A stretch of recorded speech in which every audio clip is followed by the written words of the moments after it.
오늘 첫 순서 국민의당 안철수 대표를 만나겠습니다.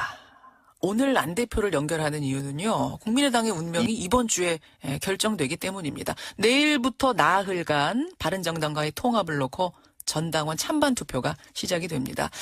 그런데 어제 통합에 반대하는 의원 20명이요. 이 투표를 금지시켜달라 가처분 신청서를 법원에 냈습니다. 상당히 격렬한 반대죠. 이렇게 격렬한 반대 속에서도 통합이 반드시 필요하다 생각하는 이유는 뭘까요? 사실 그동안에는 대리인격 인물들이 저희 뉴스쇼에 출연을 했었는데 안 대표의 생각을 직접 듣고 싶다 이런 우리 애청자 여러분들의 요청이 그동안에도 많았습니다. 오늘 직접 만나보죠. 국민의당 안철수 대표 연결합니다. 안 대표님 안녕하세요. 예, 안녕하셨습니까? 내일부터 나흘 동안 진행을 하는 거네요. 투표. 예, 그렇습니다. 예. 수목 27, 28일 날 온라인 투표, 그리고 29, 30 금토 이제 전화 투표 거쳐서 올해 마지막 날 31일 날 결과 발표됩니다. 31일 날. 올해 마지막 날 그럼 만약 찬성이 많이 나온다면 올해 마지막 날 통합 선언을 하시는 겁니까? 그러면 이제 전 당원의 뜻이 통합이라고 믿고 이제 1월 달부터 추진해 나가는 거죠. 예, 1월 1일부터 추진을 하고 31일에 선언을 하고 이렇게 되는 거군요. 선언이라기보다 그 당원의 뜻을 이제 받들어서 예. 그 전당대회를 통해서 그게 결정이 됩니다. 물론 전당대회는 있습니다만 일단 당원의 뜻이 이렇다라는 어떤 그런 것은 31일 날 발표를 하고 1일부터 추진을 하고 이게 올해 안에 사실은 지금 닷새밖에 안 남았어요, 올해가. 근데 올해 안에 어떤 전당원의 뜻이라는 선언이라도 해야 된다라는 강한 의지 표현, 통합에 대한 의지 표현 뭐 이렇게 읽으면 되겠습니까? 제가 지난 2달 동안 당내에서 그리고 또 당원들 포함해서 여러분들 말씀을 들었습니다만 예. 찬반 사이에 의견이 좁혀지지를 않았습니다. 이제 그래서 설득에는 한계가 있다는 생각에 그러면 당의 대표인 그 당의 주인인 그 전당원의 뜻을 한번 묻고 그 뜻에 따라서 이제 모두가 승복하자 그런 뜻에서 시작하게 됐습니다. 예. 통합이 의미가 있으려면 언제까지는 완료가 돼야 된다 하는 어떤 완성 시점? 이건 언제쯤으로 보고 계세요? 글쎄요, 내년 1월부터 만약에 시작을 하게 된다면, 예. 일반적으로 한 달 조금 넘게 걸릴 걸로 예상됩니다. 한 달 조금 넘게, 그럼 2월 정도 생각을 하고 계시는 거군요. 아마도 그 전당대회는 다 그 과정이 있습니다. 예. 필요한 과정들을 거쳐야 하기 때문에 예. 그 정도 시간 걸릴 겁니다. 자, 제일 중요한 질문, 제일 근본적인 질문이 되겠습니다. 왜 이 시점에 국민의당과 바른정당은 통합을 해야 합니까? 왜입니까? 그 제3당이 살아남기 위해서는 외연 확장이 필수기 때문입니다. 지난 수십 년간 이제 한국 정당사를 보면 한마디로 3당 잔혹사라고 할 수 있습니다. 3당이 뭐 짧게는 1년, 길게는 한 10년 정도 이후에는 예외 없이 사라졌습니다. 예, 그런데 언제 사라졌느냐 이렇게 제가 살펴보니까 외연 확장에 실패했을 때입니다. 그래서도 저는 내년 지방선거를 앞두고 이제 정말 살아남기 위해서 그래야 우리나라 정치 발전에 기여할 수 있는 다당제를 지킬 수 있다는 신념하에 이 일을 하자고 제가 주장하고 있습니다. 그럼 국민의당이란 이름으로 지방선거 치르면은 사라질 거라고 보세요, 국민의당이? 어려워질 거라고 보십니까? 아니요, 이름이 문제가 아니라 이 3당이 살아남기가 굉장히 힘든데 지금 상황에서는 그 3지대가 둘러 나뉘어져 있지 않습니까? 예. 그래서 최소한 3지대는 힘을 합쳐서 선거를 치러야 그 거대 양당과 싸울 수 있다. 그런 판단입니다. 이대로는 지방선거 어렵다? 네, 어렵습니다. 왜냐하면 어떤 분들은 그렇게 말씀하십니다. 지금 39명이 똘똘 뭉쳐서 그대로 선거를 치러도 되는 것 아니냐 그렇게 말씀하시는데요. 하세요. 예. 39명이 똘똘 뭉쳐서 선거 치르는 건 굉장히 어렵습니다. 왜냐하면 왜요? 일단은 이제 통합을 하지 않으면 바른정당 의원들 중에서 뭐 절반 이상이 자유한국당으로 가서 자유한국당이 일당이 되게 됩니다. 아하. 그러면 그대로 가만히 있지 않습니다. 민주당에서 결국은 뭐 유일한 그 상대인 국민의당 의원들 빼가기가 진행이 됩니다. 예. 그러면 저희들은 외연 확장 기회도 잃고 의원들도 30명 정도로 축소되게 됩니다. 아. 그러면 사실은 더 소멸이 빨리 옵니다. 그렇게 보시는 거군요. 그래서 그걸 막으려고 하는 겁니다. 지금 이 타이밍 아니면 이 타이밍 놓치면 어렵다. 그래서 마지막 주 지금 왜 이렇게 서두르냐라는 얘기를 들으면서도 나는 서두를 수밖에 없다. 이런 말씀이신 것 같아요. 예, 그렇습니다.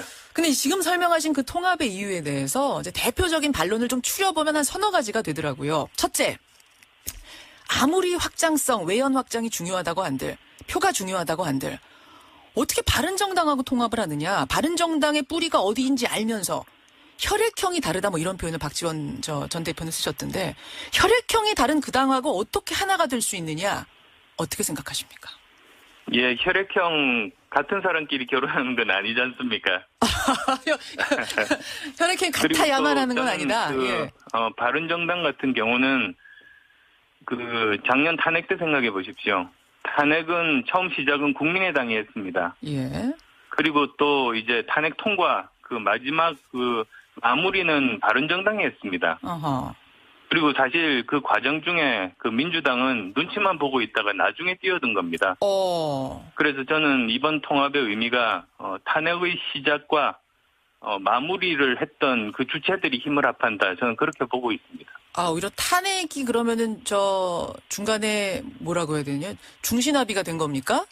결혼 사이, 네? 결혼을 하는데 두 당이 결혼하는데 탄핵이라는 요소가 아까 어떤 중재를 연결시켜준 소개팅 주선자가 된 저는 건가요? 굉장히 중요하다고 봅니다. 탄핵에 그 동참하고 그리고 두 번의 탈당을 거쳐서도 그 따뜻한 아랫목으로 돌아가지 않고 계속 반자유한국당의 기치를 내건 바른정당이면 우리 국민의당과 함께 힘을 합하는 게 굉장히 자연스럽다. 그렇게 봅니다.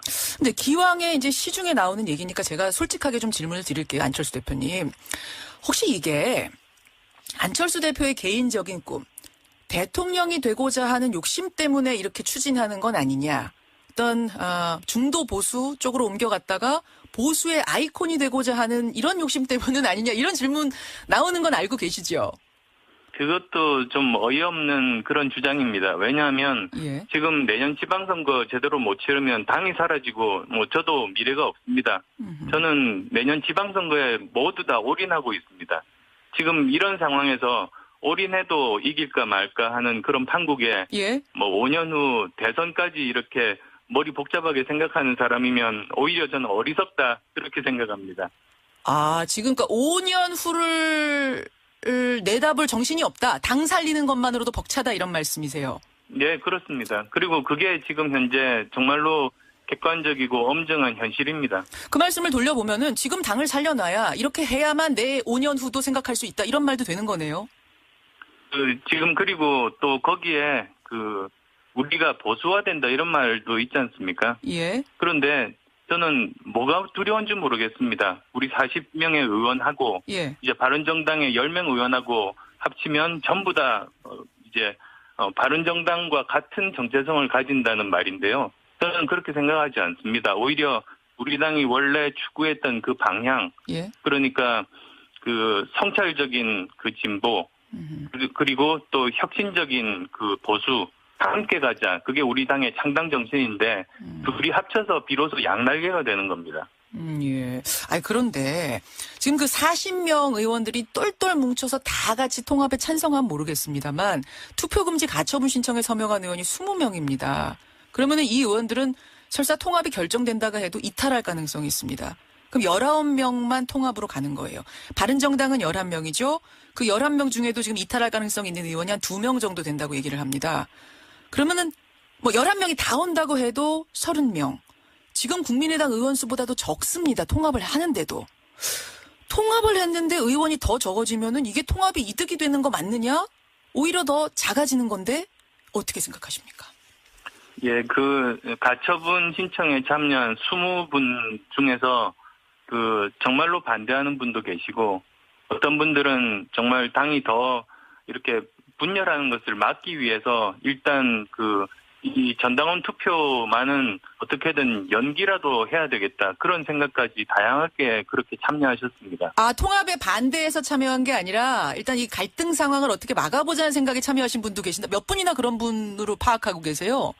예, 거기에, 꽤 여러분도 계십니다만, 뭐, 제가 구체적인 숫자를 언급하는 거는 적절치 않고, 최대한 예. 제가 그분들도 개인적으로 뵙고 설득하겠습니다.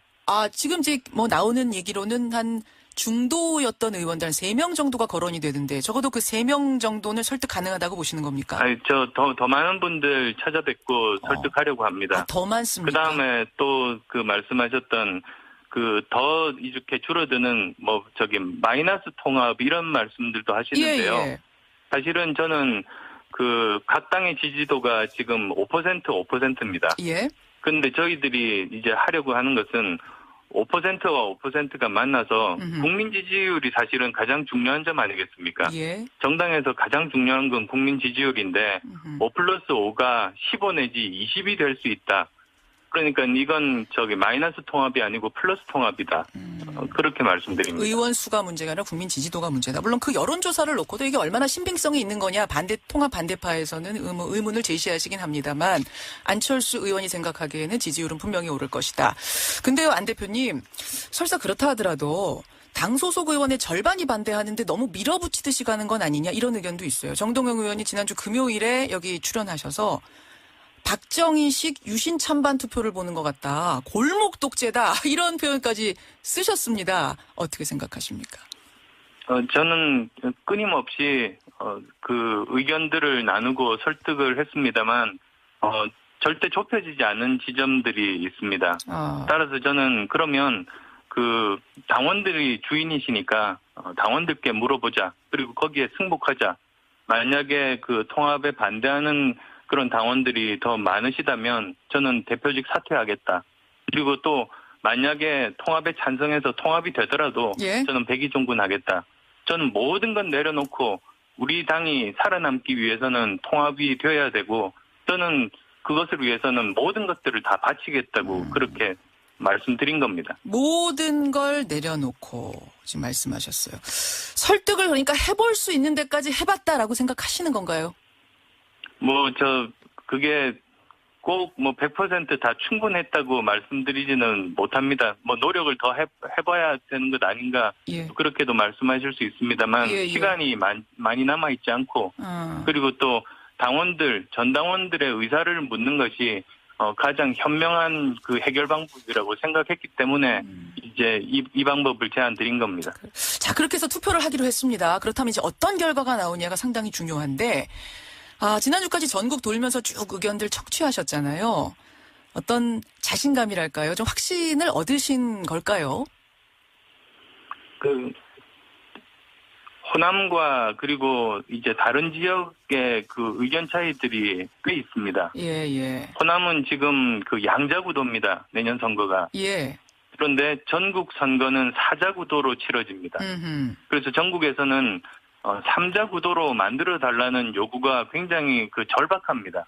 예. 그렇지만 전국이 이제 3자 구도가 되더라도 호남은 거기에 영향을 받지는 않습니다. 그렇게 서로 이제 주어진 환경 차이가 굉장히 큽니다. 그래서도 지금 현역 의원분들께서 호남 민심이 반대가 많다고 말씀하시길래 예. 그래서 전당원 투표 제안한 겁니다. 국민의당 당원들 중에서 호남 당원이 과반이 넘습니다. 예. 50%가 훨씬 넘습니다. 예. 그러니까 일반 여론조사보다도 더 호남 민심을 제대로 반영할 수 있는 방법이라고 보고 그래서 제안하게 된 겁니다. 그러면 찬성이 많이 나올 거다라는 확신 같은 건 없으신 거예요? 네, 저는 어떤 결과가 나오든 겸허하게 받아들일 겁니다. 제가 왜 이 질문을 드리냐면 지금 의원 수가 39명인데 20명이 투표금지 가처분 신청까지 서명한 상태이기 때문에 의원들의 이런 반발 속에 통합이 힘을 얻으려면 아슬아슬한 찬성도 아니고 사실은 압도적인 찬성, 최소한 70% 찬성은 나와야 힘을 받을 거다 이런 얘기가 나와서 말입니다. 예, 저는 어떤 결과가 나오더라도 그건 이제 당원들의 명령 아니겠습니까? 예. 그래서 저 포함해서 모든 의원들이 함께 다 승복해야 된다. 그렇게 생각합니다. 다 함께 승복을 해야 된다. 근데 대표님, 주변에서 이제 안 대표님 주변에 걱정하시는 분들 가운데 이런 얘기하는 분들도 계세요. 만약 뚜껑 열었다가 반대표가 더 많이 나오면 그때는 뭐 대표직 내려놓는 정도가 아니라 더한 걸 각오하셔야 되는 상황이 올 수도 있다. 왜냐하면 정치라는 건 생물이기 때문에 후폭풍이 어마어마할 수 있다. 그 정도 각오도 되신 거냐라고 묻습니다. 어떤가요? 저는 어떤 것도 할 수 있습니다. 저 뭐 더 큰 후폭풍도 다 제가 감당해야 될 몫입니다. 아니, 제가 그럼 단도직입적으로 질문 드릴게요. 정말 반대표가 많이 나오면 정계 은퇴를 해야 되는 상황까지도 몰릴 수 있습니다. 그 정도 각오도 되셨단 말씀이세요? 저는 재신임 묻고 있습니다. 그래서 재신임이 안 될 때 어떻게 할 거냐, 그건 이제 당원분들께서 판단하실 겁니다. 모든 걸 내려놓으신 건 맞습니까? 그 안에 그러니까 모든 경우의 수가 다 있는 건 맞습니까? 저는 지금 재신임이 안 되면 예. 당연히 사퇴해야만 하고, 예. 만약에 또 재신임이 돼서 통합이 된다면 그때도 그러니까 대표직은 당연히 그렇고요. 대표직은 당연히 그렇고요. 그랬습니다. 대표직 이상의 것도 내려놓으실 각오까지도 됐단 말씀이십니까? 저는 우리 당 살리기 위해서는 모든 것을 다 지금 걸었습니다. 알겠습니다. 예. 모든 것을 걸었다. 그 말 안에 그 모든 가능성, 마지막 가능성까지도 다 열어놓고 나는 가는 거다라는 그 의지가 읽히는데, 어제 20명이 그 가처분 신청을 내면서요, 이런 얘기를 했습니다. 투표율이 3분의 1이 안 되면 아예 의결 정족수가 안 돼서 투표함을 못 연다. 이런 주장도 나오는데 어떻게 생각하세요? 네, 그건 가능하지 않은 주장입니다, 사실. 왜 그러냐면, 예. 저희들이, 국가에는 헌법하고, 그 다음에 그 하위에 있는 여러 가지 법률이 있지 않습니까? 예. 마찬가지로 당에는, 헌법에 해당되는 당헌이 있고, 그 다음에 법률에 해당되는 당규가 있습니다. 예. 예, 근데, 이 전당원 투표에 대해서는 당헌에도 규정이 있고 당규에도 규정이 있습니다. 이건 반드시 되는 그런데 거다. 이제 지도부가 예. 이제 시행하는 예. 그 전당원 투표에 대해서는 헌법, 당헌에 규정이 돼 있고 거기는 3분의 1 그런 규정은 없습니다. 알겠습니다. 그런데 당규에는 그 일반 당원들이 요청했을 때 그게 남용되지 말라고 3분의 1 규정이 있습니다. 그래서 마치 하위 법률 중에 한 가지를 가지고 이제 헌법이 잘못됐다고 예. 주장하는 그런 꼴입니다. 알겠습니다. 예. 사실은 더 듣고 싶은 질문들 많은데요. 오늘은 여기까지 듣는 것으로 하겠습니다. 안철수 대표님 고맙습니다. 예, 감사합니다. 국민의당 안철수 대표였습니다. 이 정유라 씨에 대한 엄마의 관심이 좀 상식을. 지나칠 정도예요. 그죠? 좀 이상하죠. 대한민국의 어머니들은 누구나 다 자기 딸에 대해서 그렇게 애정을 갖고 있고. 그 정도는 이 정도는 이거는 정상이 아니에요. 너무해, 너무. 그리고 아빠들은 뭐라 그랬다고요? 생물학적 아빠가 아버지, 생물학적 아빠? 생물학적 아버지라고. 그러니까 옆에서 우리는 한 번도 본 적이 없으니까 옆에 한 몇 개월 같이 있어봤잖아요. 네. 무슨. 그러니까 노부장님 생각할 때 왜 최순실 씨는 그렇게 이 딸한테 집착을 할까? 어떻게 결론을 내렸어요? 그거에 대한 궁금증이 이번에 이제 모 방송국하고 독일을 제가 다녀오면서 풀렸어요. 네, 거기 가서 이제 최순실 씨를 과거서부터 도와줬던 지인분들을 만나뵈러 다녔는데, 최순실 씨가 정윤회 씨하고 결혼 생활하면서 아이를 못 가졌었대요. 아이를 못 갖다가 시험관 아이. 시험관 아이. 네, 시험관 아이로 태어난 게 정유라고. 그래서 정유라가 생물학적 우리 아빠라고 표현하는 게 정자만 제공했다. 그 표현인 것 같고. 그럼 잘할 때는 별로 아버지로서 뭐 해준 게 없다는 뜻인가요? 본인에게? 아니면 잘할 왜 정이 왜 때는- 없지? 시험관 아기라고 해도 어쨌든 아버지 어머니잖아요. 예, 근데 잘할 때는 할머니 할아버지도 계셨고, 그 다음에 같이 일했던 그 아주머니가 계셨어요. 나이 드신 아주머니가 정유라를 어렸을 때부터 이제 키워주고. 돌봐주신 아주머니가 독일까지 오신 걸로 알고 있거든요. 그분이 하시는 말씀이 정유라는 어렸을 때부터 공주로 키워 살았다. 제가 정유라가 다니면 5명이 붙었대요. 이야. 집에서 일하는 사람이 5명이 붙어서 어떻게 된 거야 도대체? 관리를 했다는 거죠. 엄청나네.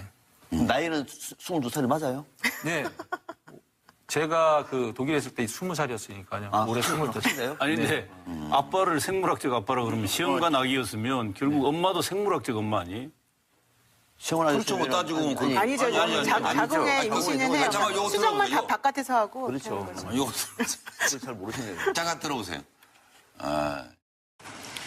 홀로 살면서 챙겨야 할 여러 개인사들을 도와줄 사람조차 마땅치 않아서 오랜 인연을 갖고 있었던 최순실 씨로부터 도움을 받게 되었고 왕래하게 되었습니다.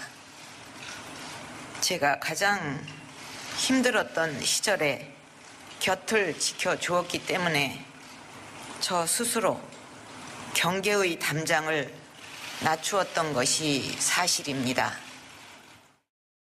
저는 1998년 처음 정치를 시작했을 때부터 대통령에 취임하여 오늘 이 순간에 이르기까지 오로지 국가와 국민을 위하는 마음으로 모든 노력을 다해왔습니다.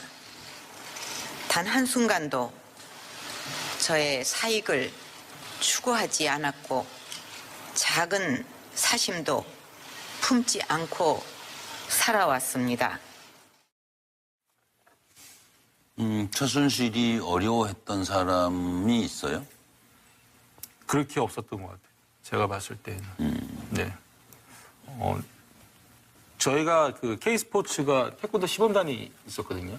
그 태권도 시범단을 만들게 된 동기가 박근혜 전 대통령 멕시코 예. 행사 순방 예, 때문에 예, 예. 문화 행사로 이제 태권도 시범단이 필요한데 거기 그래서 만들어진 거거든요. 본인이 스케줄을 갖고 오면 본인이 다 고쳐요. 최순실이 태권도 시범단은 뭐 15분 아니면 뭐 20분, 뭐 순서는 어디, 그다음에 이렇게 본인이 다. 도대체 뭐 이 정권에서 그 전 정권에서 뭐 하던 사람이었어요, 그러면 최순실이? 실세죠, 실세. 그러면 최순실이 최근에 한 말이 있잖아요. 대통령에 대해서 자기는 아이돌 스타처럼 좋아했고 또 존경도 하고 여러 가지 수식어로 붙인단 말이죠. 그게 진심인가요? 그건 아닌 것 같아요. 그럼 뭐예요? 왜 그럼 정확히 본질은 뭐예요, 본질은? 제가 정확히 들었던 그냥 워딩은? 워딩은 독일에서 대통령과 나는 친한 언니 동생 사이다. 이게 끝이었어요. 친한 언니 동생? 예, 예. 그게 다예요? 네, 그게 끝이었었어요. 동격이라는 뜻인가요? 언니 동생이라고 하는 거는? 그 말의 뉘앙스가 정확히. 동격은 아닌 것 같고요. 아니 그리고 지금 아까 물어보다 또 얘기가 이상한 데로 가가지고 정유라는 럭비공 귀국해 이별면 다 터져. 터지게 뭐가 남았다고 이런 얘기를 해요? 지금 뭐 어른들이 이제 박근혜 전 대통령이나 최순실, 뭐 이재용, 뭐 등등 기타 등등. 네, 뭐 거명되는 사람들. 이 친구는 저보다는 더 많이 알 수 있을 것 같아요. 이 친구가 한 번은 기자회견을 한번 하려고 그랬었어요. 2014년도에. 무슨 내용으로? 2014년도에. 네. 그래서 정유라 문건 나오기 전에. 예, 한번 난리가 날 뻔했었어요.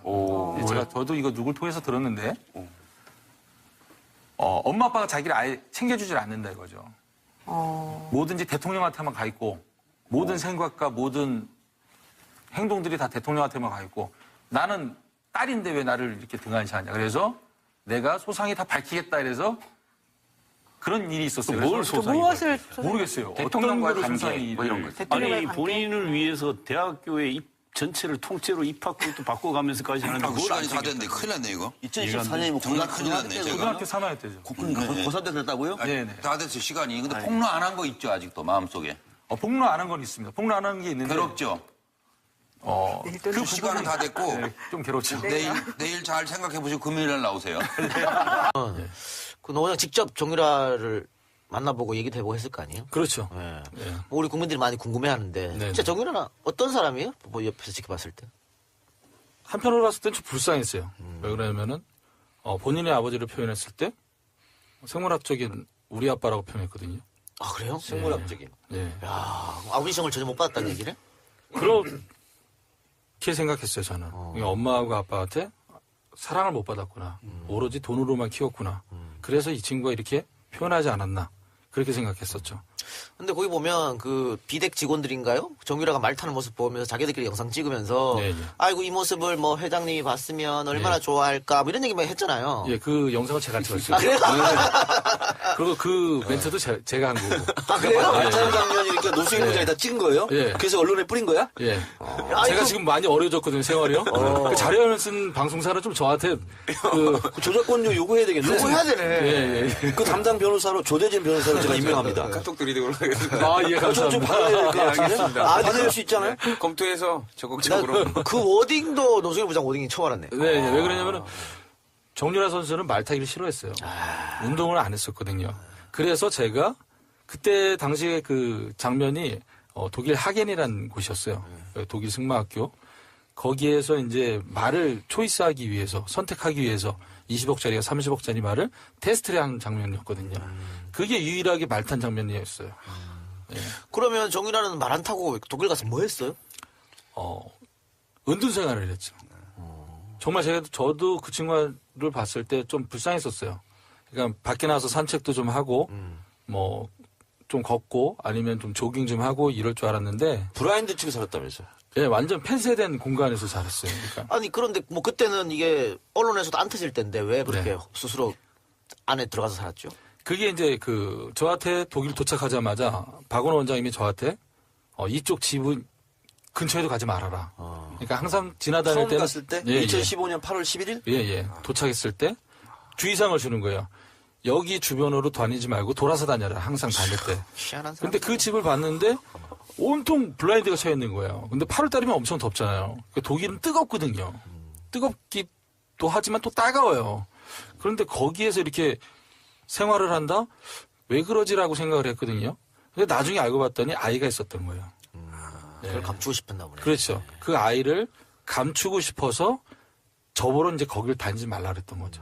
그러면 그때는 아이 아버지랑 같이 갔나요? 맨 처음에 독일 갈 때는? 정유라가? 예, 당시에 제가 독일 도착했을 때 정유라가 있었고 나머지 남자 2명이 있었어요. 그래서 저는 승마 선수들인 줄 알았어요. 남자도.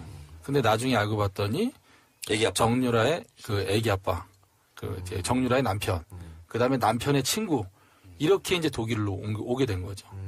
두 사람은 헤어졌다면서요? 지금 그렇게 알고 있어요. 그러면 그 정유라 결혼을 했었나요, 정식으로? 정식으로 결혼식을 안 한 걸로 알고. 그럼 이혼도 필요 없는 거잖아, 그러면. 사실혼 근데 관계죠. 사실혼 해소입니다. 사실혼 해소? 그 친구는 아이는 아빠의 성을 따라서 이제 이름이 있으니까. 예. 신. 그쪽에 오죠. 그러면 아이 아빠는 언제 헤어지고 한국으로 온 거예요? 금방 가서 얼마 안 됐습니까? 제가 알기로는 2016년도 본쯤으로 알고 그럼 있어요. 몇 개월 살지도 않았네 독일에서는. 그렇죠. 둘이서 그렇죠. 네네네. 그러면 그런 것도 봤나요? 뭐 남편이랑 그렇게 많이 싸웠다고 하던데 그런 것도 좀 보셨어요? 주로 정유라가 이제 저는 친구인 줄 알았어요. 그런데 남편이 한 살 더 많더라고요.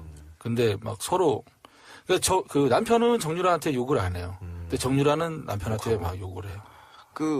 모친인 전실한테도 막 욕했다고 그런 언론에 보도 났던데. 당시에 이제 정유라가 이제 말을 안 탄다 그랬거든요. 왜 말을 안 탔냐고 했냐면은 그 블라인드 쳐 있는 그 집 안에 개 10마리, 고양이 3마리 그렇게 키운 거예요. 그런데 똥을 안 치운 거예요. 똥과 그다음에 이게 똥이라고 표현하면 좀 그렇고 개 변과 대변도 있고 소변도 있고 그게 다 이제 방 안에서 거실이면 뭐면 그게 단층짜리 집이었었거든요. 냄새가. 예. 근데 개들도 조그만 게서부터 큰 게까지 다 있었단 말이죠. 그래서 그 부분이 이제 주민이 신고를 한 거예요. 큰 개가 작은 개를 물어서 죽이려고 한다. 그래서 동물보호청에다 신고를 해서 동물보호청 직원이 2명이 왔었어요. 여자분 2명이. 문을 열었는데 진입을 못 하는 거예요. 냄새가 너무 많이 나서. 근데 안에 들어가서 보니까 개가 10마리, 고양이가 3마리, 그러고 돌도 안 지난 어른이에요. 당시에 제가 8월 달에 했으니까 한 110일? 20일 정도 됐을 것 같아요. 깐난쟁이. 그렇죠. 그래서 난리가 났었죠. 그래서 최순실한테는 그거를 다 감췄었고, 정유라는. 그래서 청소하기를 싫어하는 친구인가? 정유라가? 그렇죠. 그래서 그래도 뒤에 모녀지간에 붙은 거예요? 세게? 그렇죠. 이 X가 X 같은 누구야? 그러니까는 XX 나는 이제 말 안 타! 뭐 이렇게 해가지고 이제 씨발 나 말 안 타! 이랬구만. 시원하십니다. 그랬군요. 예. 이것도 또 문제 되는 거 아니야? 정청래 나가고 그러는 거 아니야, 이제? 편집하세요. 팟캐스트가 이재민 하는 거지, 뭐. 그래요. 그리고 지금 그러면 우리가 계속 이제 호칭을 노승일 부장이라고 하고 있는데. 네. 그러면 K스포츠 재단에서 퇴사는 아직 안 한 거예요? K스포츠재단은 지금 자연 해산을 지금 하고 있어요. 그러니까 문체부에서 허가 문체부에서, 취소, 등록 취소. 예, 허가 취소를 통보를 했는데 저희 입장에서는 그거예요. 그러니까 허가 취소의 내용이 뭐냐면 최순실과 관련돼서 일을 했다. 이거예요. 그게 이제 허가 취소 사유인데 저는 당연히 뭐 최순실이 개입했고 박근혜가 개입해서 만든 재단은 당연히 K스포츠는 없어져야 된다고 생각을 해요. 하지만 설립 취소에 대한 그 부분이 명확하지가 않다는 거죠. 예. 그러면은 박근혜, 최순실, 그다음에 김종을 통해서 하수인 노릇한 당신들은 뭐냐. 그럼 문체부도 해산해야 되는 거 아니냐. 제 얘기는 그거죠. 논리적으로 말이 돼. 그러면은 그 해산하게 되면 오늘 뉴스 브리핑으로 시작합니다. 미디어오늘 정상근 기자님. 네, 안녕하십니까. 미디어오늘 정상근 기자입니다. 예. 자, 뉴스 브리핑 무슨 기사였나요? 네, 이병기 전 청와대 비서실장이 그 2015년 한일 위안부 합의 과정에 개입한 사실이 드러났다고 세계일보가 보도했습니다. 예, 이럴 줄 알았어요. 그렇죠. 예전에도 이런 의심들이 굉장히 많았었죠. 예.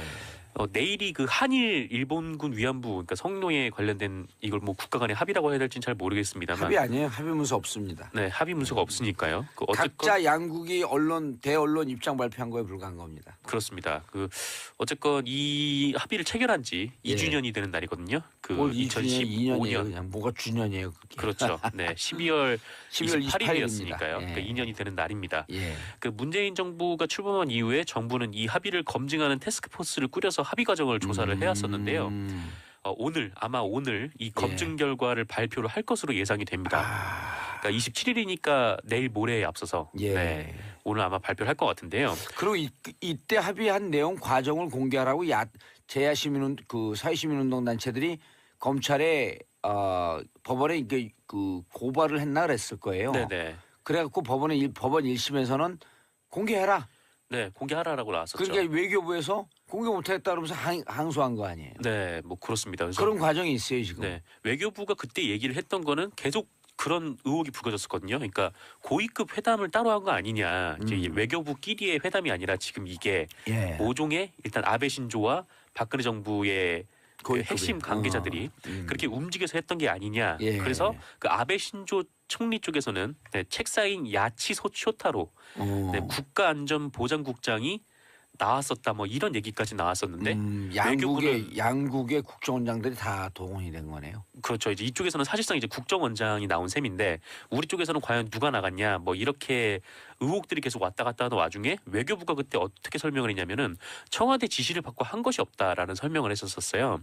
네. 그런데 아마 오늘 발표될 내용을 세계일보가 먼저 입수를 한 것 같은데 이 내용에 따르면 그 한일 위안부 합의 과정에서 그 국장급 협상, 그러니까 외교부 간의 협상을 넘어서서 고위급 협상이 별도로 있었고, 네, 이 고위급 협상에 이병기 전 청와대 비서실장이 참석을 했다라는 겁니다.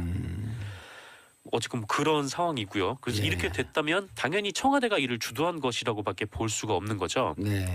네, 보도에 따르면은 지금 이 외교부 TF는 네, 윤병세 전 외교부 장관은 대면 조사를 했는데 이병기 실장은 아직 구속 중이어서 대면 조사를 하진 못했다고 합니다. 더 하기가 쉽게 됐네요. 네? 더 하기가 쉽게 됐어요. 구속이 됐으니까. 네, 구속 중이라서 뭐 볼 수 있는데 뭐 어쨌건 그 이병기 실장 같은 경우에는 아직 조사를 못했다고 하고요. 네. 그래서 지금 TF 조사 결과가 어떻게 나올지도 지켜봐야 할 것 같은 그렇습니다.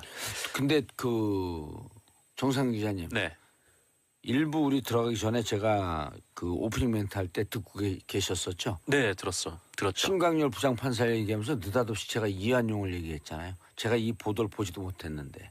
아, 네. 이게 나라를 팔아먹는데 국정원장들이 동원된 거거든요. 이게 나라의 역사를 팔아먹은 거거든요. 아, 그렇죠. 예. 지금 계속해서 저도 이제 몇 번 전해드렸지만 위안부 할머님들이 계속 돌아가시고 계세요. 그러니까 근데 느닷없이 내가 이 기사를 보지도 않았는데 이완용 얘기를 왜 했을까?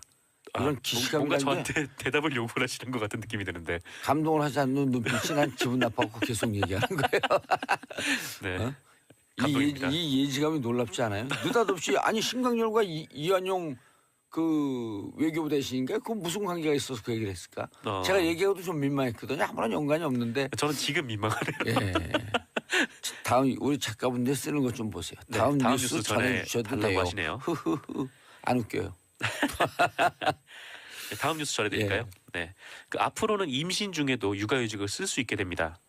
그 고용노동부는 좋은 소식이네요. 네네. 고용노동부는 26일 여성 일자리 대책을 발표했는데요. 그 사실 임신 초기가 가장 유산 위험이 높다라고 하고요. 그 입덧도 심하게 나오는 상황이어서 그 많은 임산부들이 고통을 받고 있잖아요. 그래서 그런데 임신 초기 같은 경우에는 잘 티도 안 나고 하니까 네, 기업에서 배려를 해주는 경우가 굉장히 드물다고 해요. 그래서 쉬지도 못하고 결국 임신한 후에 많은 여성들이 일자리를 떠날 수밖에 없고 그래서 또 경력 단절 문제로 이어지는 이런 상황이 있었는데 어제도 우리가 언니 뉴스 하면서 82년생 김지영 경단녀 얘기를 잠깐 나눴거든요. 네네. 예, 심각한 사회 문제죠. 네, 심각한 사회 문제죠. 네, 이를 막기 위해서 정부가 2019년부터 그 임신 기간에도 그 육아휴직을 최대 10개월까지 허용하기로 했습니다. 그 다만 임신의 그 육아휴직의 기간이 상한 기간이 1년에서 1년 10개월로 늘어나는 건 아니고요. 1년을 육아휴직을 쓸 수 있는데 그중에 최대 10개월까지 그 임신 기간 중에 사용할 수가 있다는 거죠. 그래서 이 1년을 자신의 몸에 맞게 분배를 해서 육아휴직을 사용할 수 있다 이렇게 보시면 되고요. 좋은 뉴스네요. 네, 그렇죠. 아무래도 네, 임신 초기에 굉장히 좀 임산부들이 힘이 드니까. 그리고 임신 초기 그 3개월 에서부터 5개월 사이가 제일 위험할 때요. 건강을 잘 관리해야 될 때. 네, 맞아요. 그때가 가장 주의해야 할 때고 유산율도 그때가 가장 높다고. 그래서 그런 부정적 표현 쓰지 마세요. 그냥 가장 조심하시면 됩니다. 네, 조심하셔야죠. 네. 그리고 이와 함께 그 2020년부터는 여성 노동자가 원하면 그 임신 전 기간에 걸쳐서 그 노동 시간을 2시간 단축할 수 있도록 했습니다. 지금은 이제 초기하고 말기 정도에 한해서 쓸 수가 있는데 이제 전 기간으로 그거를 확대를 하겠다는 거죠. 맞아요. 네, 초기 임산부 같은 경우에는 가장 어려운 게 러시아워 시간에 출근을 해야 되니까 이게 가장 문제가 되는데 조금 한두 시간만 늦게 출근해도 또 한두 시간만 일찍 퇴근해도 조금 여유 있게 갈 수가 있으니까 1시간 일찍 늦게 출근하고 일찍 퇴근하면 러시아워 시간을 피할 수가 있으니까요. 네, 그렇죠. 근데 또 뭐랄까 초기 임산부 같은 경우는 티도 안 나니까 뭐 자리를 양보받거나 좀 그런 일도 거의 없죠. 어쨌든 뭐 그렇고요. 또한 남성의 육아 참여를 늘리기 위해서 그 현 3일밖에 안 되는 그 배우자의 유급 출산 휴가를 2022년까지 단계적으로 총 10일로 늘릴 예정이고요. 네, 육아휴직 급여도 상한액을 확대를 할 계획이라고 합니다. 그래서 문재인 대통령은 이와 관련해서 그 6기 저출산 고령화위원회 출범 첫 간담회에 참석을 했는데요. 여기서 그 지난 정부를 통틀어 저출산 문제 해소를 위해서 200조 원의 재원을 들였는데 효과를 보지 못했다 이렇게 말씀하시면서 가장 중요한 것은 결혼하고 출산하는 것이 여성들의 삶 또는 여성들의 일을 억압하지 않도록 하는 것이다 이렇게 말씀하셨습니다. 그리고 이게 예산 들어가지 않는 거지만 우리 사회적으로 이런 합의를 좀 하면 좋을 것 같아요. 예를 들어갖고 희망을 상징하는 꽃이 있을 거 아니에요? 무슨 예를 들어 장미라고 치면은 임신한 여인들은 그 장미꽃을 이렇게 작은 심벌을 하나씩 달고 다니는 거예요. 그럼 초기든 아니면 그 중기든 그럼 어디서든지 누가 그 장미꽃 그 심벌을 보면 아 임신했구나 그러면서 대중교통에서는 자리를 양보해 줄 수 있게. 네, 일부 지자체에서는 그런 배지를 주기도 해요. 아 그래요? 네, 그런데 그거를 달고 다녀도 이게 러시아어 시간 같은 경우에는 사람들이 많고 하다 보니까 이게 앞에 이제 자리 있는 데까지 찾아가기도 쉽지 않고 그렇죠. 그쪽에서 비켜다 나오기도 좀 쉽지 않은 1시간 늦게 출근하고 1시간 일찍 퇴근하는 거 좋은 아이디어네요. 네, 그렇습니다. 그리고 사용자들 그 오너들은요 이런 생각하면 내 마인드를 딱 바꾸면 경영하기 편하거든요. 노동자들은 급여 많이 주고 많이 놀리면 일 열심히 합니다. 네, 그렇죠. 뭐 옛날처럼 막 몇십 시간을 계속 일을 시킨다고 해서 생산성이 높아진다라는 시대는 좀 지나갔죠. 그리고 그렇게 돈을 급여를 많이 주고 많이 놀리려고 그러는 게 많지 않더라도 다만 1, 2만 원만 더 돼도 노동자들은 알거든요. 그 고마움을. 네, 그렇죠. 그래서 그렇게 하는 회사는 또 잘 돼요. 네, 맞아요. 그래서 요새 기업 문화도 뭐 해외 기업 중심으로 많이 변한다고 하는데 아직까지 우리나라는 그 있는 휴가도 쓰기가 힘든 분들이 굉장히 많아서 눈치 보게 하고요. 네, 좀 그런 문화부터 좀 바꿔나가야 되지 않을까 그런 생각이 좀 듭니다. 기업하시는 분들이 조금 더 여유 있으니까 조금 더 베풀어야 되겠다. 아니면 베푸는 게 아니라 노동에 대한 정상적인 대가를 지불하는 거거든요. 그렇죠. 그런 마인드를 가지면 사회가 조금 더 나아질 텐데. 자, 샵 1035 짧은 문자 50원, 긴 문자 100원 문자 보내주시고 샵 1035입니다. 전혜원님 맞아요. 임신 초기가 제일 힘들었어요. 저도 유산되고 6년 만에 애 낳았어요. 유산 충격이 커요. 아, 네, 오래 그럼요. 가고요. 네, 이런 일이 없어야 되는데 네, 이렇게 좀 정책적으로나 기업 문화적으로 배려가 있으면은 사회가 나을 것 배려해야지 애를 잘 낳습니다. 결혼도 열심히 하고요. 그렇습니다. 자, 또 그다음도 훈훈한 소식이네요. 인천공항공사. 네, 인천공항공사 노사가 비정규직 노동자들을 대부분 정규직으로 전환키로 합의를 했습니다. 네. 그 문재인 대통령이 취임한 이후에 처음 방문한 곳이 네, 인천공항이었죠.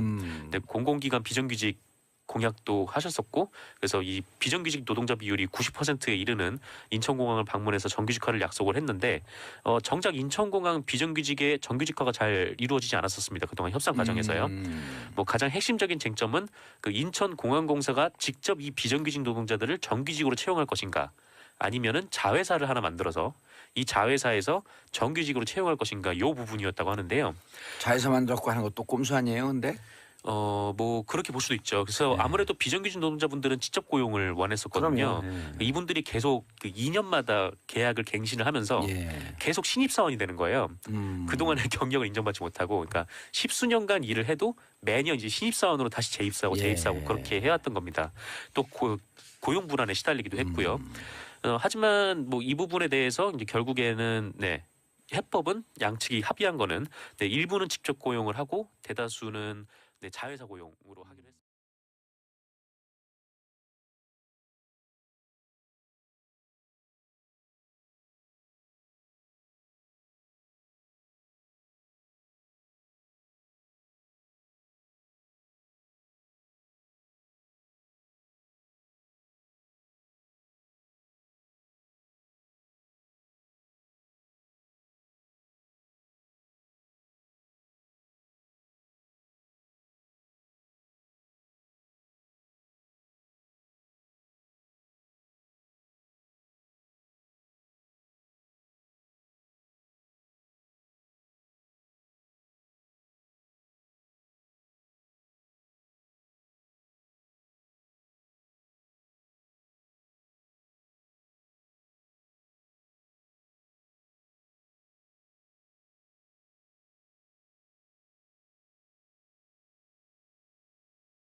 많이 나오면 그때는 뭐 대표직 내려놓는 정도가 아니라 더한 걸 각오하셔야 되는 상황이 올 수도 있다. 왜냐하면 정치라는 건 이제 생물이기 때문에 후폭풍이 어마어마할 수 있다.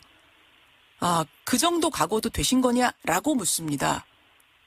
어떤가요? 저는 어떤 것도 할 수 있습니다. 저 뭐 더 큰 후폭풍도 다 제가 감당해야 될 몫입니다. 아니, 제가 그럼 단도직입적으로 질문 드릴게요. 정말 반대표가 많이 나오면 정계 은퇴를 해야 되는 상황까지도 몰릴 수 있습니다. 그 정도 각오도 되셨단 말씀이세요? 저는 재신임 묻고 있습니다. 그래서 재신임이 안 될 때 어떻게 할 거냐, 그건 이제 당원분들께서 판단하실 겁니다. 모든 걸 내려놓으신 건 맞습니까? 그 안에 그러니까 모든 경우의 수가 다 있는 건 맞습니까? 저는 지금 재신임이 안 되면 예? 당연히 사퇴해야만 하고, 예? 만약에 또 재신임이 돼서 통합이 된다면 그때도 그러니까 대표직은 당연히 그렇고요. 대표직은 당연히 그렇고요. 그랬습니다. 대표직 이상의 것도 내려놓으실 각오까지도 됐단 말씀이십니까? 저는 우리 당 살리기 위해서는 모든 것을 다 지금 걸었습니다. 아, 알겠습니다. 예. 모든 것을 걸었다. 그 말 안에 그 모든 가능성, 마지막 가능성까지도 다 열어놓고 나는 가는 거다라는 그 의지가 읽히는데, 어제 20명이 그 가처분 신청을 내면서요, 이런 얘기를 했습니다. 투표율이 3분의 1이 안 되면 아예 의결 정족수가 안 돼서 투표함을 못 연다. 이런 주장도 나오는데 어떻게 생각하세요? 네, 그건 가능하지 않은 주장입니다, 사실. 왜 그러냐면, 예. 저희들이, 국가에는 헌법하고, 그 다음에 그 하위에 있는 여러 가지 법률이 있지 않습니까? 예. 마찬가지로 당에는, 헌법에 해당되는 당헌이 있고, 그 다음에 법률에 해당되는 당규가 있습니다. 예. 예, 근데, 이 전당원 투표에 대해서는 당헌에도 규정이 있고 당규에도 규정이 있습니다. 아, 이건 반드시 되는 거다. 그런데 이제 지도부가 이제 시행하는 그 전당원 투표에 대해서는 헌법, 당헌에 규정이 돼 있고 거기는 3분의 1 그런 규정은 없습니다. 알겠습니다. 그런데 당규에는 그 일반 당원들이 요청했을 때 그게 남용되지 말라고 3분의 1 규정이 있습니다. 그래서 마치 하위 법률 중에 한 가지를 가지고 이제 헌법이 잘못됐다고 예. 주장하는 그런 꼴입니다. 알겠습니다. 예. 사실은 더 듣고 싶은 질문들 많은데요. 오늘은 여기까지 듣는 것으로 하겠습니다. 안철수 대표님 고맙습니다. 예, 감사합니다. 국민의당 안철수 대표였습니다. 이 정유라 씨에 대한 엄마의 관심이 좀 상식을 지나칠 정도예요. 그죠? 좀 이상하죠. 대한민국의 어머니들은 누구나 다 자기 딸에 대해서 그렇게 애정을 갖고 있고. 네, 그 또 정도는 하죠. 아니고. 이 정도는 이거는 정상이 아니에요. 너무해 너무. 그리고 아빠들은 뭐라 그랬다고요? 생물학적 아빠가 아버지, 생물학적 아빠? 상고학적 아버지라고. 그러니까 옆에서 우리는 뭐 한 번도 본 적이 없으니까 옆에 한 몇 개월 같이 있어봤잖아요. 네. 그러니까 노 부장님 생각할 때 왜 최순실 씨는 그렇게 이 딸한테 집착을 할까? 어떻게 결론을 내렸어요?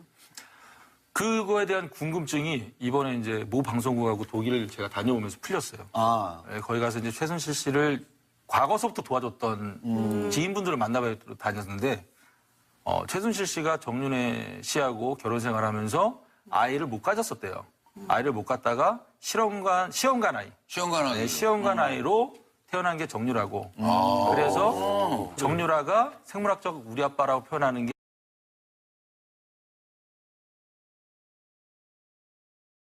오늘 첫 순서 국민의당 안철수 대표를 만나겠습니다. 오늘 안 대표를 연결하는 이유는요. 국민의당의 운명이 이번 주에 결정되기 때문입니다. 내일부터 나흘간 바른정당과의 통합을 놓고 전당원 찬반 투표가 시작이 됩니다. 그런데 어제 통합에 반대하는 의원 20명이요. 이 투표를 금지시켜달라 가처분 신청서를 법원에 냈습니다. 상당히 격렬한 반대죠. 이렇게 격렬한 반대 속에서도 통합이 반드시 필요하다 생각하는 이유는 뭘까요? 사실 그동안에는 대리인격 인물들이 저희 뉴스쇼에 출연을 했었는데 안 대표의 생각을 직접 듣고 싶다 이런 우리 애청자 여러분들의 요청이 그동안에도 많았습니다. 오늘 직접 만나보죠. 국민의당 안철수 대표 연결합니다. 안 대표님 안녕하세요. 예, 안녕하셨습니까? 내일부터 나흘 동안 진행을 하는 거네요. 투표. 예, 그렇습니다. 예. 수목 27, 28일 날 온라인 투표, 그리고 29, 30 금토 이제 전화 투표 거쳐서 올해 마지막 날 31일 날 결과 발표됩니다. 31일 날. 올해 마지막 날 그럼 만약 찬성이 많이 나온다면 올해 마지막 날 통합 선언을 하시는 겁니까? 그러면 이제 전 당원의 뜻이 통합이라고 믿고 이제 1월 달부터 추진해 나가는 거죠. 예, 1월 1일부터 추진을 하고 31일에 선언을 하고 이렇게 되는 거군요. 선언이라기보다 그 당원의 뜻을 이제 받들어서 예. 그 전당대회를 통해서 그게 결정이 됩니다. 물론 전당대회는 있습니다만 일단 당원의 뜻이 이렇다라는 어떤 그런 것은 31일 날 발표를 하고 1일부터 추진을 하고 이게 올해 안에 사실은 지금 닷새밖에 안 남았어요, 올해가. 근데 올해 안에 어떤 전당원의 뜻이라는 선언이라도 해야 된다라는 강한 의지 표현, 통합에 대한 의지 표현 뭐 이렇게 읽으면 되겠습니까? 제가 지난 2달 동안 당내에서 그리고 또 당원들 포함해서 여러분들 말씀을 들었습니다만 예. 찬반 사이에 의견이 좁혀지지를 않았습니다. 이제 그래서 설득에는 한계가 있다는 생각에 그러면 당의 대표인 그 당의 주인인 그 전당원의 뜻을 한번 묻고 그 뜻에 따라서 이제 모두가 승복하자 그런 뜻에서 시작하게 됐습니다. 예. 통합이 의미가 있으려면 언제까지는 완료가 돼야 된다 하는 어떤 완성 시점? 이건 언제쯤으로 보고 계세요? 글쎄요, 내년 1월부터 만약에 시작을 하게 된다면, 예. 일반적으로 한 달 조금 넘게 걸릴 걸로 예상됩니다. 한 달 조금 넘게, 그럼 2월 정도 생각을 하고 계시는 거군요. 아마도 그 전당대회는 다 그 과정이 있습니다. 예. 필요한 과정들을 거쳐야 하기 때문에 예. 그 정도 시간 걸릴 겁니다. 자, 제일 중요한 질문, 제일 근본적인 질문이 되겠습니다. 왜 이 시점에 국민의당과 바른정당은 통합을 해야 합니까? 왜입니까? 제3당이 살아남기 위해서는 외연 확장이 필수기 때문입니다. 지난 수십 년간 이제 한국 정당사를 보면 한마디로 3당 잔혹사라고 할 수 있습니다. 3당이 뭐 짧게는 1년, 길게는 한 10년 정도 이후에는 예외 없이 사라졌습니다. 예. 그런데 언제 사라졌느냐 이렇게 제가 살펴보니까 외연 확장에 실패했을 때입니다. 그래서도 저는 내년 지방선거를 앞두고 이제 정말 살아남기 위해서 예. 그래야 우리나라 정치도 어이없는 그런 주장입니다. 왜냐하면 예. 지금 내년 지방선거 제대로 못 치르면 당이 사라지고 저도 미래가 없습니다. 저는 내년 지방선거에 모두 다 올인하고 있습니다. 지금 이런 상황에서 올인해도 이길까 말까 하는 그런 판국에 예. 5년 후 대선까지 이렇게 머리 복잡하게 생각하는 사람이면 오히려 저는 어리석다 그렇게 생각합니다. 지금 그러니까 5년 후를 내다볼 정신이 없다. 당 살리는 것만으로도 벅차다 이런 말씀이세요. 네, 그렇습니다. 그리고 그게 지금 현재 정말로 객관적이고 엄정한 현실입니다. 그 말씀을 돌려보면은 지금 당을 살려놔야 이렇게 해야만 내 5년 후도 생각할 수 있다. 이런 말도 되는 거네요. 지금 그리고 또 거기에 우리가 보수화된다 이런 말도 있지 않습니까? 예. 그런데 저는 뭐가 두려운지 모르겠습니다. 우리 40명의 의원하고 예. 이제 바른정당의 10명 의원하고 합치면 전부 다 바른정당과 같은 정체성을 가진다는 말인데요. 저는 그렇게 생각하지 않습니다. 오히려 우리 당이 원래 추구했던 그 방향, 예. 그러니까 그 성찰적인 그 진보, 그리고 또 혁신적인 그 보수, 다 함께 가자. 그게 우리 당의 창당 정신인데 둘이 합쳐서 비로소 양날개가 되는 겁니다. 예. 그런데 지금 그 40명 의원들이 똘똘 뭉쳐서 다 같이 통합에 찬성하면 모르겠습니다만 투표금지 가처분 신청에 서명한 의원이 20명입니다. 그러면은 이 의원들은 설사 통합이 결정된다가 해도 이탈할 가능성이 있습니다. 그럼 19명만 통합으로 가는 거예요. 바른정당은 11명이죠. 그 11명 중에도 지금 이탈할 가능성이 있는 의원이 한 2명 정도 된다고 얘기를 합니다. 그러면은 11명이 다 온다고 해도 30명. 지금 국민의당 의원 수보다도 적습니다. 통합을 하는데도. 통합을 했는데 의원이 더 적어지면은 이게 통합이 이득이 되는 거 맞느냐? 오히려 더 작아지는 건데 어떻게 생각하십니까? 예, 가처분 신청에 참여한 20분 중에서 정말로 반대하는 분도 계시고 어떤 분들은 정말 당이 더 이렇게 분열하는 것을 막기 위해서 일단 이 전당원 투표만은 어떻게든 연기라도 해야 되겠다. 그런 생각까지 다양하게 그렇게 참여하셨습니다. 통합에 반대해서 참여한 게 아니라 일단 이 갈등 상황을 어떻게 막아보자는 생각에 참여하신 분도 계신다. 몇 분이나 그런 분으로 파악하고 계세요? 예, 거기에 꽤 여러 분도 계십니다만 제가 구체적인 숫자를 언급하는 거는 적절치 않고 최대한 예. 제가 그분들도 개인적으로 뵙고 설득하겠습니다. 지금 이제 나오는 얘기로는 한 중도였던 의원들 한 3명 정도가 거론이 되는데 적어도 그 3명 정도는 설득 가능하다고 보시는 겁니까? 더 많은 분들 찾아뵙고 설득하려고 합니다. 더 많습니까? 그다음에 또 말씀하셨던 더 이렇게 줄어드는 마이너스 통합 이런 말씀들도 하시는데요. 예. 사실은 저는 각 당의 지지도가 지금 5%입니다. 예.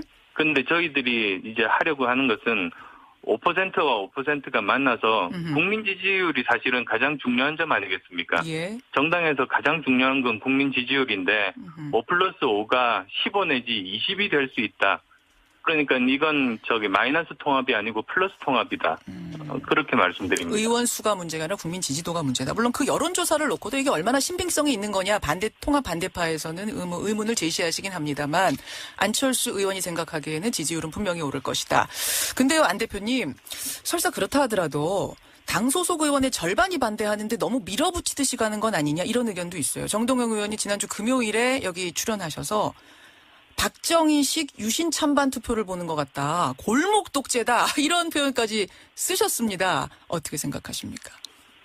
저는 끊임없이 의견들을 나누고 설득을 했습니다만 절대 좁혀지지 않은 지점들이 있습니다. 따라서 저는 그러면 당원들이 주인이시니까 당원들께 물어보자. 그리고 거기에 승복하자. 만약에 통합에 반대하는 그런 당원들이 더 많으시다면 저는 대표직 사퇴하겠다. 그리고 또 만약에 통합에 찬성해서 통합이 되더라도 예. 저는 백의종군하겠다.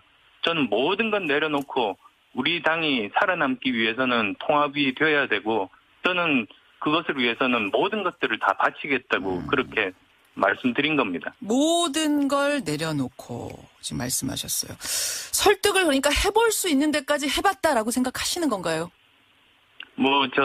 그게 꼭 뭐 100%다 충분했다고 말씀드리지는 못합니다. 뭐 노력을 더 해봐야 되는 것 아닌가 예. 그렇게도 말씀하실 수 있습니다만 예, 예. 시간이 많이 남아 있지 않고 그리고 또 전 당원들의 의사를 묻는 것이 가장 현명한 그 해결 방법이라고 생각했기 때문에 이제 이 방법을 제안드린 겁니다. 자, 그렇게 해서 투표를 하기로 했습니다. 그렇다면 이제 어떤 결과가 나오냐가 상당히 중요한데, 지난주까지 전국 돌면서 쭉 의견들 척취하셨잖아요. 어떤 자신감이랄까요? 좀 확신을 얻으신 걸까요? 호남과 그리고 이제 다른 지역의 그 의견 차이들이 꽤 있습니다. 예. 호남은 지금 그 양자구도입니다. 내년 선거가. 예. 그런데 전국 선거는 사자구도로 치러집니다. 그래서 전국에서는 3자구도로 만들어 달라는 요구가 굉장히 절박합니다. 예. 그렇지만 전국이 이제 3자구도가 되더라도 호남은 거기에 영향을 받지는 않습니다. 그렇게 서로 이제 주어진 환경 차이가 굉장히 큽니다. 그래서도 지금 현역 의원분들께서 호남 민심이 반대가 많다고 말씀하시길래 예. 그래서 전당원 투표 제안한 겁니다. 국민의당 당원들 중에서 호남 당원이 과반이 넘습니다. 예. 50%가 훨씬 넘습니다. 예. 그러니까 일반 여론조사보다도 더 호남 민심을 제대로 반영할 수 있는 방법이라고 보고 그래서 제안하게 된 겁니다. 그러면 찬성이 많이 나올 거다라는 확신 같은 건 없으신 거예요? 네, 저는 어떤 결과가 나오든 겸허하게 받아들일 겁니다. 제가 왜 이 질문을 드리냐면 지금 의원 수가 39명인데 20명이 투표금지 가처분 신청까지 서명한 상태이기 때문에 의원들의 이런 반발 속에 통합이 힘을 얻으려면 아슬아슬한 찬성도 아니고 사실은 압도적인 찬성, 최소한 70% 찬성은 나와야 힘을 받을 거다 이런 얘기가 나와서 말입니다. 예, 저는 어떤 결과가 나오더라도 그건 이제 당원들의 명령 아니겠습니까? 예. 그래서 저 포함해서 모든 의원들이 함께 다 승복해야 된다. 그렇게 생각합니다. 다 함께 승복을 해야 된다. 근데 대표님, 주변에서 이제 안 대표님 주변에 걱정하시는 분들 가운데 이런 얘기하는 분들도 계세요. 만약 뚜껑 열었다가 반대표가 더 발전에 기여할 수 있는 다당제를 지킬 수 있다는 신념하에 이 일을 하자고 제가 주장하고 있습니다. 그럼 국민의당이란 이름으로 지방선거 치르면은 사라질 거라고 보세요? 국민의당이 어려워질 거라고 보십니까? 아니요, 이름이 문제가 아니라 예. 이 3당이 살아남기가 굉장히 힘든데 지금 상황에서는 그 3지대가 둘러 나뉘어져 있지 않습니까? 예. 그래서 최소한 3지대는 힘을 합쳐서 선거를 치러야 그 거대 양당과 싸울 수 있다. 그런 판단입니다. 이대로는 지방선거 어렵다.